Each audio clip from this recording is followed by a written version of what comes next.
In the year of our Lord 1630, the city of Pavia, nestled beneath the fog-veiled hills of northern Italy, fell silent. It began not with cries, nor with fire, nor with fanfare, but with the ringing of a church bell far too often. And then, with its sudden silence, the air hung heavy, thick with the scent of herbs and fear. The plague had returned, not a mere rumor, not a whispered tale from the coast, but a sickness of the flesh-blackened sores, heaving breath, and death within days. Merchants vanished, priests locked their chapels, windows were shuttered, doors sealed, the city frozen in dread. And yet, as if summoned by the very breath of pestilence, a lone figure appeared. He arrived just after dawn, on the back of a small, silent mule, draped in a long coat of dark waxed linen, his face hidden behind a beaked mask, like a crow peering through the morning mist. Children called him a phantom, mothers called him death in disguise. But he introduced himself simply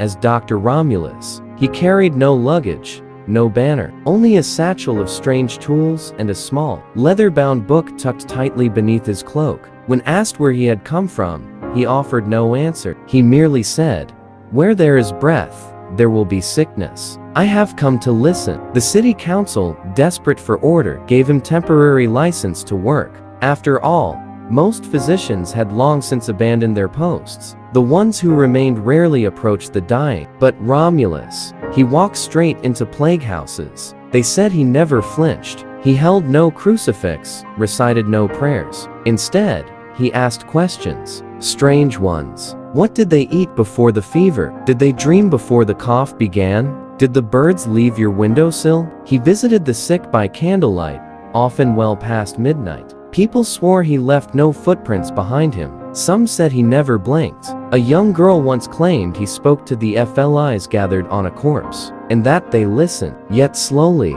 change came. In one quarter of the city, the death toll slowed. In another, patients survived longer than expected. Not many lived, but some did. And in a time when most healers merely recorded death, Romulus brought delay. Still, unease grew. No one ever saw him eat. His hands were always gloved. He refused to sleep in any known lodging, and turned away any offer of companionship. Children dared one another to follow him, but never made it far. One boy claimed Romulus walked through a locked iron gate without opening it. Another saw him standing still in the cemetery long after the bells had stopped tolling. And always, he carried that same black journal. He wrote in it constantly pages filled with symbols, sketches, and writing no one understood. A monk once tried to peek inside when Romulus visited the cathedral. The next day, the monk fled the city, speaking only in broken Latin and scratching at his eyes. Some now feared him more than the plague itself. And yet, no one could deny his presence brought a strange balance to the chaos. It was in the 4th month of his time in Pavia that a priest asked, "Do you believe you are healing these people?" Romulus did not look up. He simply said, "I do not heal. I study. That is enough." The summer months arrived, but no warmth came with them. The air remained damp, heavy with the scent of rosemary and despair. Every alley reeked of burning cloth and boiled vinegar, the city's last defense against death. And in that suffocating stillness, the name Romulus spread. Some feared it, some clung to it like hope, but no one truly understood it. The doctor's visits had become ritual. He never knocked, only appeared. A creaking hinge, a flicker of shadow by the window, and then he was there, masked, silent, pen in hand, always observing. Children left bundles of herbs at his doorstep. Mothers wept as he passed, unsure if his presence meant mercy or goodbye. And all the while, he kept writing. That journal, stitched with blackened thread, grew thicker by the day, and those who glimpsed it swore the ink shimmered oddly, like it had not dried. The writing was not Italian, not Latin, not even Greek, just symbols, loops, marks, arrows, as though it were a language meant not to be read, but remembered. One evening, near the marketplace, a young apothecary approached Romulus with a question. "Sir," he said timidly, "what do you record?" Romulus paused for a long moment. Then, almost inaudibly, he replied, "Behavior of the sick?" The boy asked. "No," said Romulus, "of the living." After that, he walked on, leaving the boy frozen, clutching his apron. Whispers began to grow, not just of his medicine, but of his methods. A washerwoman claimed he left behind small stones wrapped in parchment. A baker said she saw him mark the doors of certain homes, even before anyone had fallen ill. And one grave digger, well, he vanished after claiming he saw the doctor open a corpse's mouth and place something inside. What troubled the council most was not Romulus's silence, but his precision. He seemed to know who would die. He arrived at homes just hours before death. Never early, never late. The governor's advisor, a sharp-tongued man named Varelli, ordered a discreet watch placed on the doctor. 3 men were chosen. 2 returned, shaken and pale. The third was never seen again. The 2 who remained refused to speak of what they'd seen, only that he had entered a sealed crypt and never came out. And yet, the following morning, he was seen walking along the riverbank, dry boots and all. A letter arrived soon after at the governor's residence. No name, no seal. Inside was a note, written in sharp black script. A plague must be watched from within. To stop it is not the goal. The patient is not the flesh. It is the city. That same night, the cathedral's great bronze bell, the one that had not tolled in weeks, rang once. Only once. No one had pulled its rope.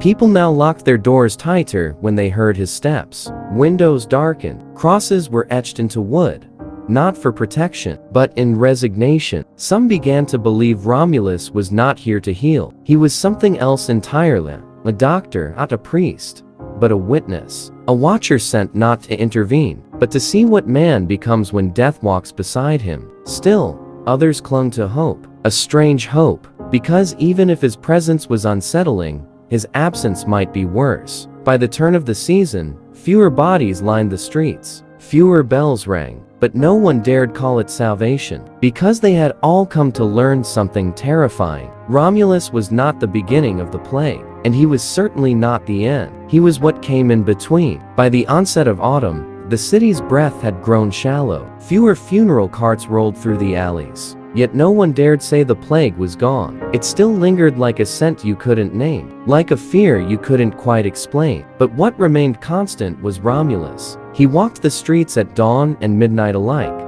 as if time itself bent around him. Even when rain lashed the city, his coat never appeared soaked. Even when frost painted the windows, no steam rose from his mask. But it was his journal that unsettled people most. He wrote in it constantly, sometimes while walking, sometimes while standing over the sick, sometimes while simply staring into the fire at the cathedral's old infirmary. And those who saw it claimed the pages never seemed to fill. It grew thicker, yes, heavier, but the parchment never looked turned or replaced. One curious nun named Sister Alvara, who tended to the orphan, claimed to have seen a page when he left it briefly unattended. She described it not as handwriting, but as motion, marks that seemed to move even as she looked. Not words, not drawings, just shifting things. That night, she collapsed, fevered. When she awoke, her hair had turned white, and she refused to speak of it again. More strange things followed. A boy, half mad with grief after losing both parents, followed Romulus into the old cemetery outside the north wall. He returned hours later with a piece of black parchment in his hand. When asked what he'd seen, he simply whispered he was talking to someone, but there was no one there. The page he brought back was blank, but in candlelight, faint letters shimmered across the surface. Decay is not death. It is memory. Priests begged the council to intervene. Scholars wrote to Venice, asking for Romulus's removal. But by then, the people, even in fear, could not bear to lose him, because he was the only constant in a city of rot. A strange kind of devotion formed. People began leaving offerings at the door of the old chapel, where he now slept. Bundles of lavender, coins, scraps of parchment with questions no priest would answer. Sometimes, those papers disappeared by morning, and sometimes, answers appeared, written in a hand no one recognized. But still,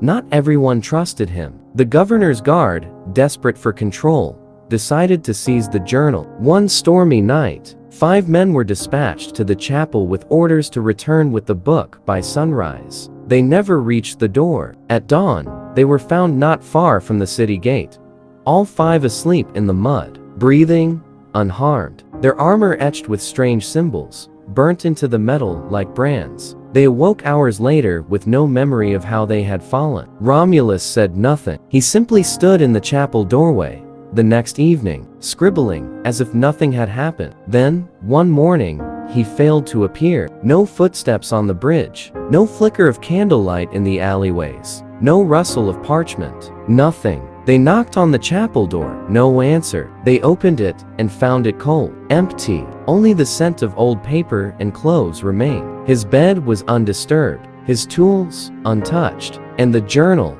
gone. Only a glove remained, laid neatly on the windowsill, as if waiting to be claimed. That same day, 3 homes burned to the ground on the edge of town. No one saw who lit them, but in the soot, someone found a single line etched into the stone with the tip of a blade. I have seen enough. 70 years passed. The plague waned, then returned, then faded again. The people of Pavia aged, changed, and rebuilt. Children grew up, never knowing the masked doctor, only the stories their elders whispered by firelight. A new cathedral rose on the hill. Merchants returned. Laughter, cautiously, found its way back into the streets. But beneath the surface, something remained. A silence, a watching. Those who had seen Romulus with their own eyes grew old. Many never spoke of him again. Others insisted he had saved them not from death, but from something worse. The fear of being forgotten. And then, in the year 1702,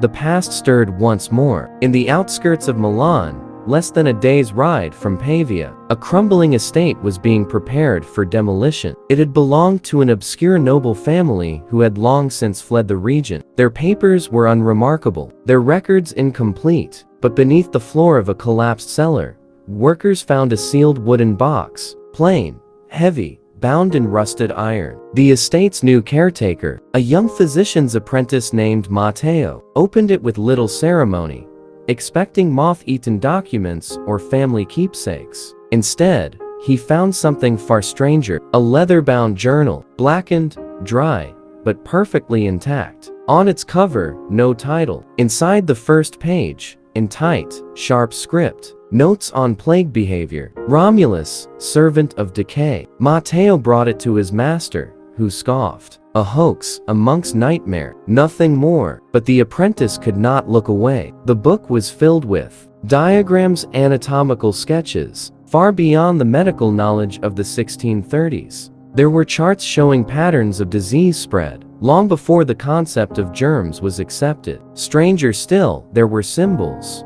runes, star-shaped markings, circles within circles, none of them identifiable. And then came the dates. The last page was signed and dated, Romulus, October 1666. Matteo's blood ran cold. The doctor had vanished from Pavia in 1630. How could he have written this journal 36 years later? He returned to the box. Beneath the journal, he found more. A vial of darkened fluid, sealed with black wax. A glove identical to the ones described in old accounts. And a map, hand-drawn, showing not roads or rivers, but illness. Every region marked with strange sigils. Every town touched by plague inked in crimson. Frightened but curious, Matteo brought the journal to a scholar at the University of Padua. The scholar read a single page, then burned it. He refused to speak of what he'd seen, saying only, "Some knowledge is not meant to be translated." The story of the journal spread quietly,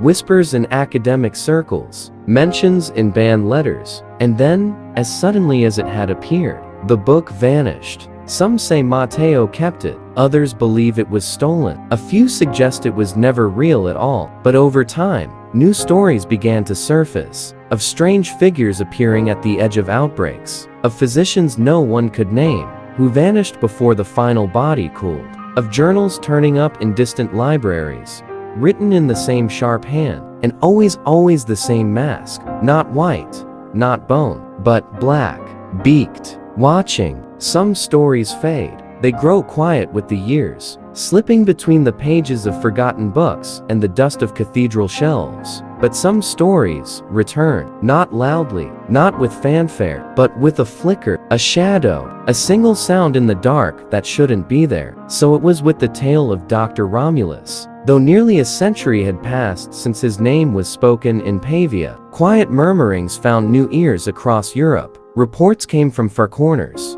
always brief, always strange. In the collar wards of Warsaw, a nurse claimed she saw a man in a long, black coat kneeling at the foot of a child's bed. No one else saw him enter, no one else saw him leave. The child survived. The nurse never worked again. In a sanatorium in Vienna, a janitor sweeping the hall after midnight paused when he heard whispering behind a locked storage door. When he opened it, there was nothing except a scent of clothes and something faintly metallic. And on the floor, a drawing in dust, a perfect circle with 8 points. Historians dismiss it. They call it folklore, an archetype, a mass hallucination born from the trauma of disease. But not everyone agrees. There are those who believe Romulus was never a man at all, not in the way we understand men. Some believe he is a curse, the embodiment of plague itself, forever walking in the wake of decay. Others say he was a failed alchemist, cursed to record suffering until time ends. But the most curious theory of all is whispered in quiet corners of forgotten libraries, that Romulus was a recorder, a messenger, sent not to prevent death,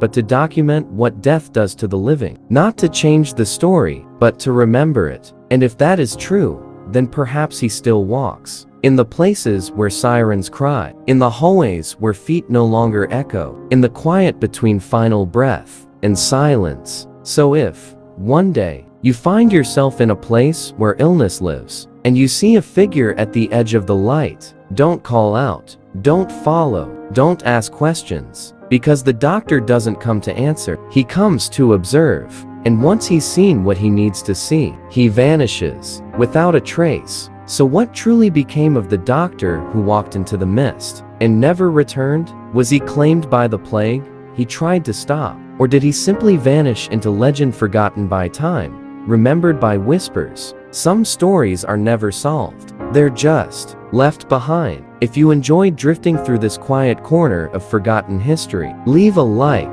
and subscribe for more stories that time tried to bury. Here on Midnight Historian, the past never truly sleeps, and neither do its ghosts. Sleep well, and we'll meet again at midnight.